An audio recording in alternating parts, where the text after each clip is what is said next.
My Indian house when raining, it's really beautiful.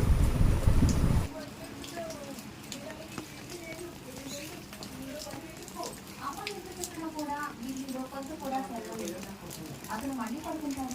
అసలు నీ గురించి తెలియదు, ఏం అర్థం కావడం లేదు, ఎప్పుడు తెలుసుకుంటాడు? ఇలా అనుకుంటూ బిల్లి వాళ్ళ అమ్మ పనికి వెళ్ళిపోతుంది. వాళ్ళ అమ్మ సాయంత్రానికి ఇంటికి తిరిగి వస్తుంది.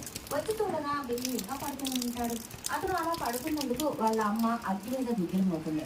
ఇంకా ఇంట్లో ఉన్న కథ తీసుకొచ్చి బిల్లిని కొట్టసాగింది. బిల్లి దిగ్గరగా అనేసాడు.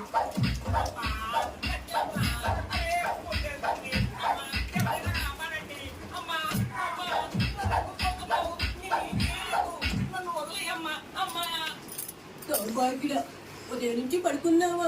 కొంచెమైనా సిగ్గుందా? అప్పుడే కొంతమంది గ్రామస్తులు ఆ అరుపులు విని మళ్ళీ ఇంటికి వస్తారు.